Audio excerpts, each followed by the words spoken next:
Hello students, welcome back.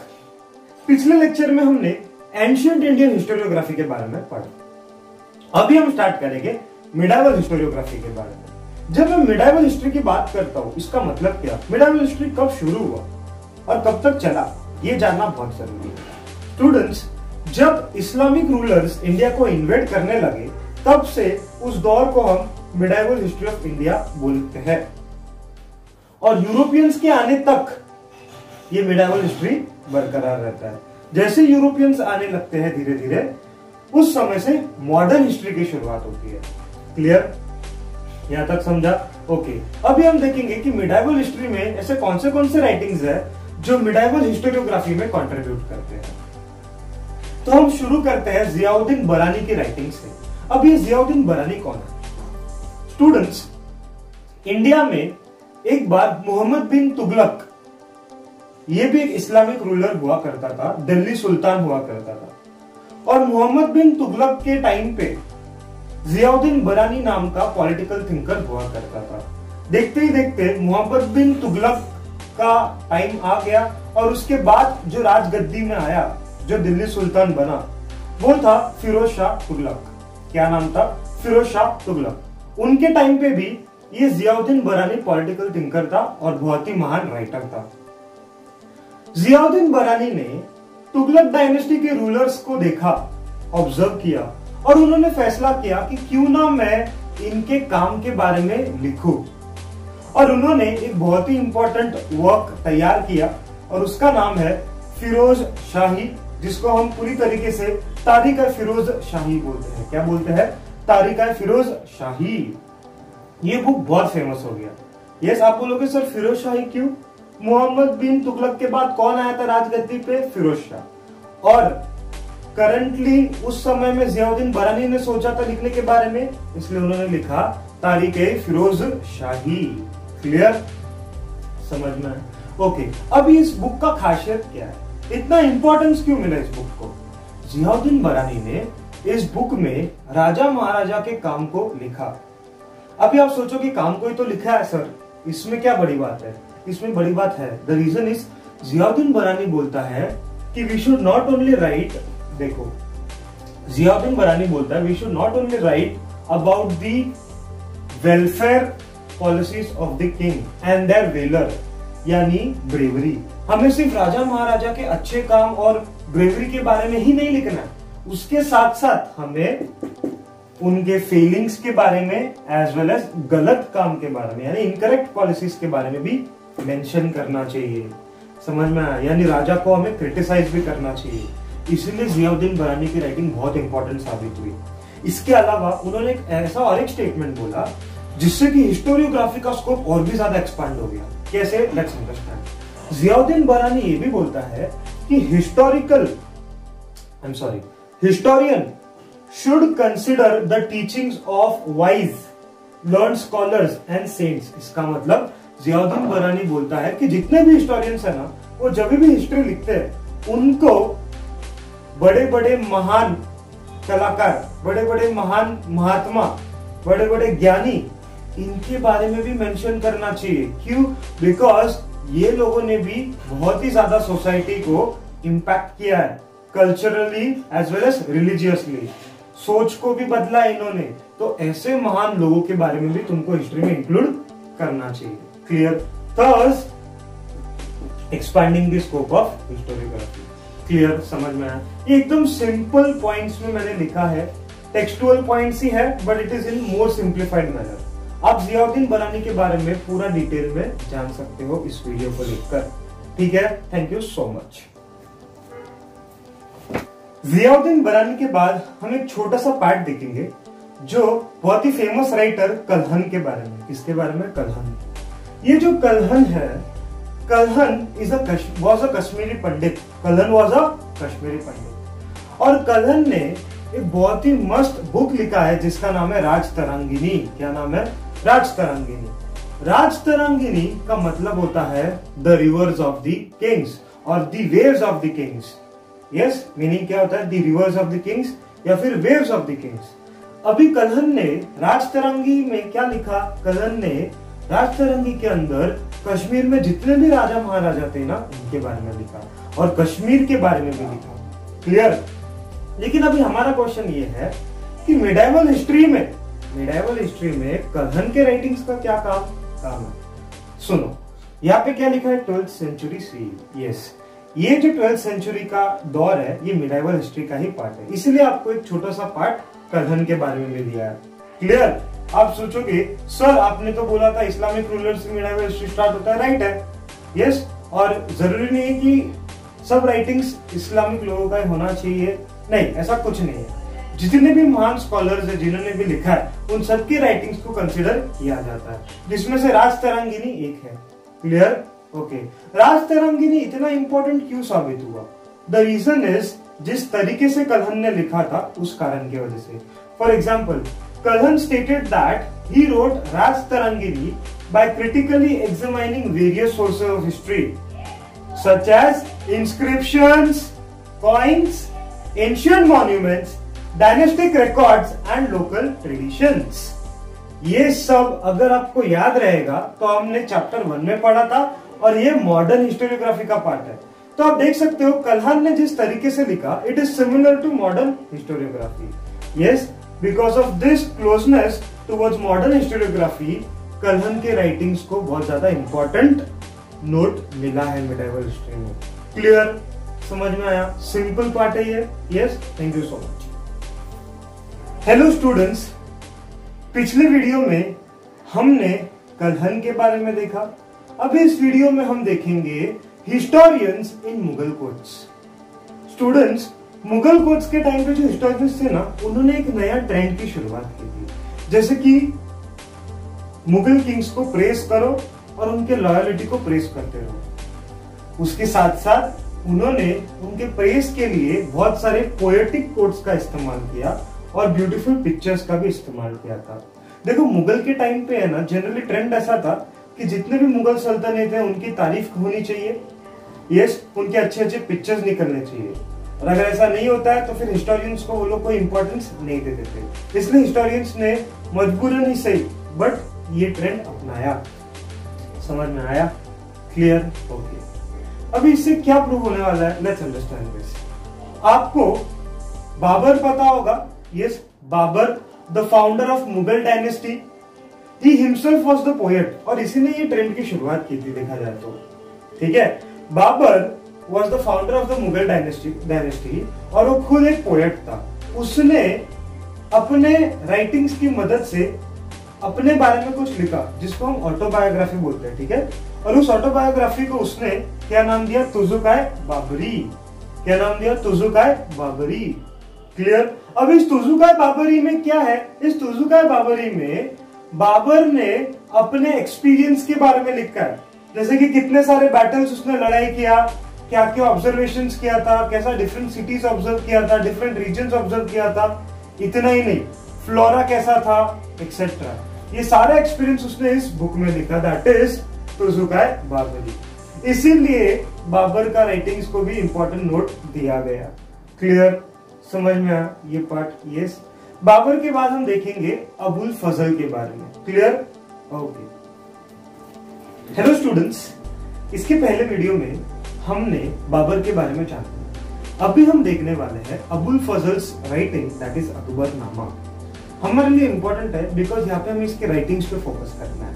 देखो, king Akbar के time पे बहुत सारे वजीर हुआ करते थे, जिसमें से एक और अच्छा वजीर अबुल फजल था। अबुल फजल वजीर के साथ साथ अच्छा राइटर भी था।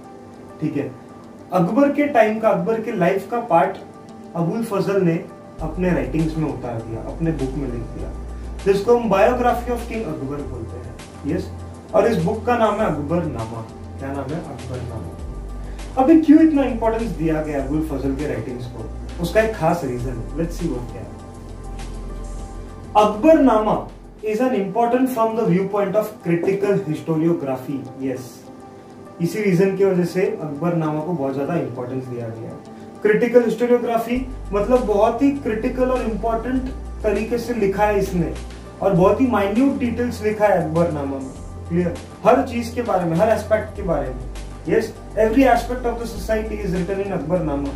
अकबर कैसे रूल करता था, एडमिनिस्ट्रेशन कैसा था, आर्मी कैसा था, इकोनॉमी कैसा था, ये सारी चीजें लिखी है इसने। और इसके लिखने के तरीके की वजह से भी इसके राइटिंग्स बहुत ज्यादा फेमस हो गए, let's see how. His method of collecting authentic historical documents, यानी ओरिजिनल हिस्टोरिकल डॉक्यूमेंट्स, ऐसे ही नहीं लिखता था, ओरिजिनल हिस्टोरिकल डॉक्यूमेंट्स से पता लगाकर उन्होंने लिखा है बहुत सारी चीजें। इतना ही नहीं, जो डॉक्यूमेंट्स उन्होंने यूज किया लिखने के लिए उसको वेरीफाई भी किया था। स्क्रूटिनी मतलब वेरीफाइंग देम अगेन, ठीक है, अच्छे से स्क्रूटिनी भी किया था, यानी अच्छे से वेरीफाई भी किया था, और एकदम नॉन बायस तरीके से लिखा था। नॉन बायस, यस, बिल्कुल भी पार्शियलिटी नहीं बताया, एकदम जो है वो लिखा था, क्लियर, यानी इसको रियलिस्टिक बोलेंगे। क्या बोलेंगे? रियलिस्टिक। इसी रीजन की वजह से अबुल फजल का अकबरनामा बहुत ज्यादा फेमस हुआ, और हमारे लिए ये बहुत ही इंपॉर्टेंट है हिस्टोरियोग्राफी में, क्लियर। अभी तक हमने कलहन के बारे में देखा, फिर हमने बरानी के बारे में देखा, फिर हमने बाबर के बारे में देखा, और अब अबुल फजल के बारे में देखा। इन चारों में क्या खासियत है कि इन चारों का writings is close to modern historiography. जैसे कि कलहन ने क्या बोला था? एग्जामिनिंग द डॉक्यूमेंट्स, बराबर। फिर बरानी ने क्या बोला था? हमें दोनों पॉइंट्स लिखना चाहिए राजा का, पॉजिटिव भी और नेगेटिव भी, यस। और बाबर ने ऑटोबायोग्राफी लिखा, खुद के बारे में लिखा, अच्छे से डिस्क्राइब किया, प्लेस को डिस्क्राइब किया। और फिर फाइनली अबुल फजल, उसने अकबरनामा में क्या तरीका यूज किया लिखने के लिए? Original documents and their verification.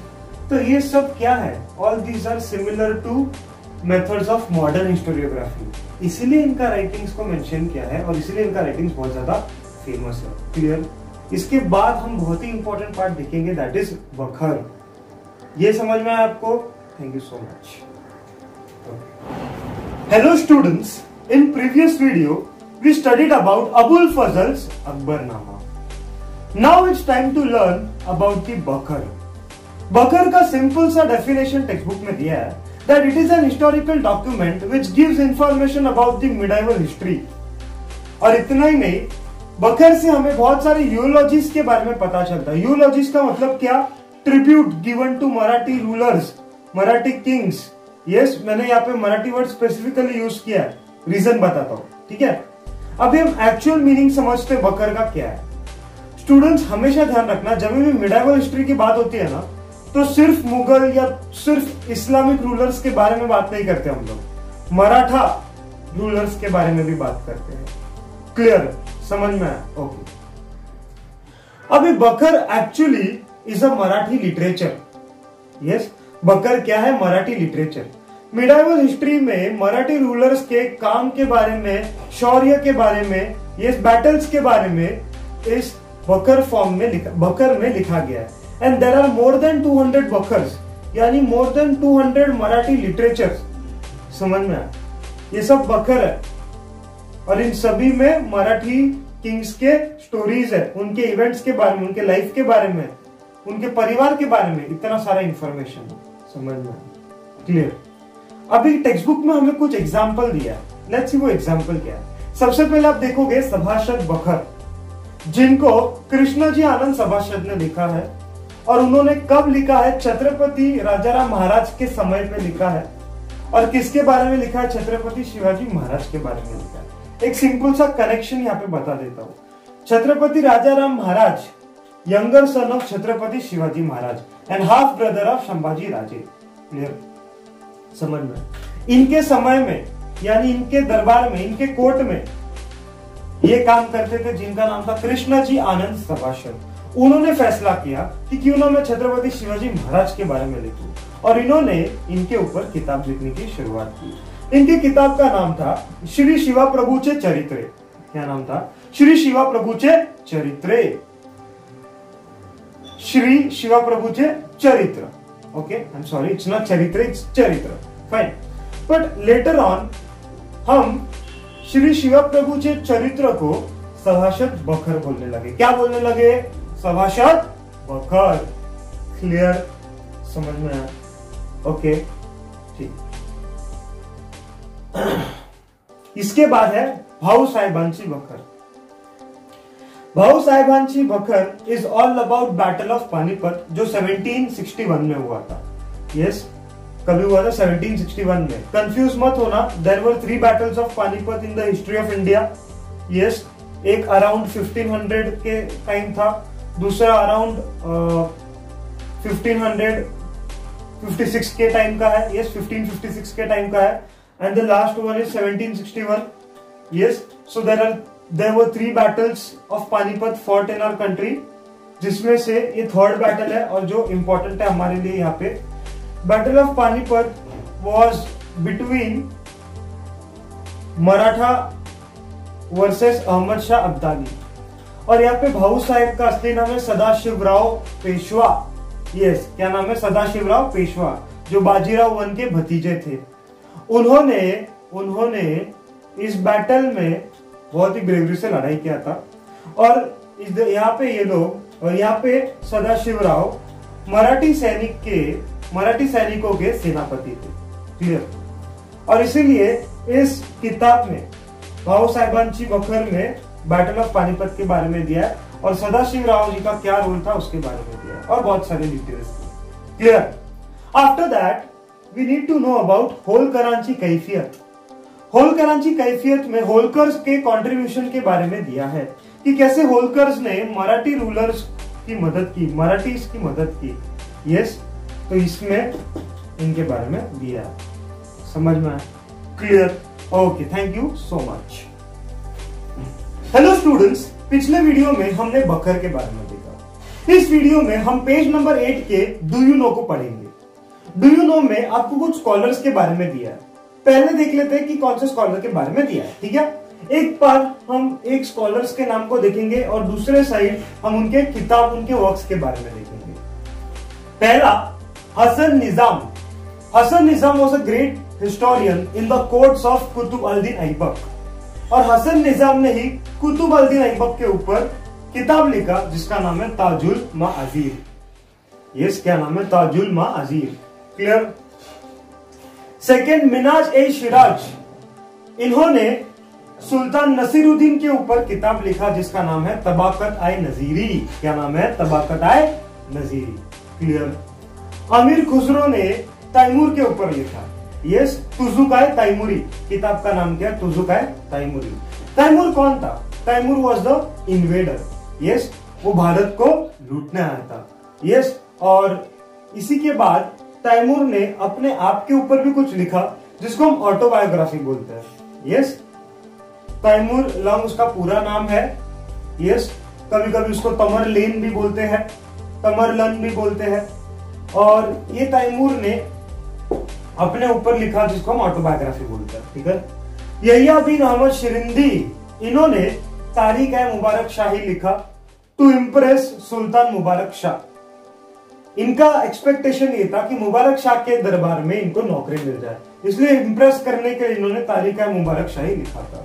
तो बहुत सारे स्कॉलर्स है इतिहास में, बट हमें सिर्फ इतना ही देखना है बिकॉज टेक्स्ट बुक में इतना ही दिया है, और ये पार्ट इंपॉर्टेंट इसलिए क्योंकि आपको आइडेंटिफाई द रॉन्ग पेयर में पूछा जाता है। क्लियर? समझ में आया? Okay, thank you so much.